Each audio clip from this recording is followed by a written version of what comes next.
So as the aircraft, the P3 military aircraft, came back, there was a very sensible decision to keep standard approach limitations honoured, which is about 5 miles and 5,000 feet.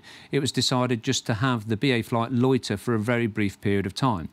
Once the P3 had cleared, then the BA flight then carried on without any problem whatsoever and without any veering off, despite what you may have read in the press, and landed perfectly safely.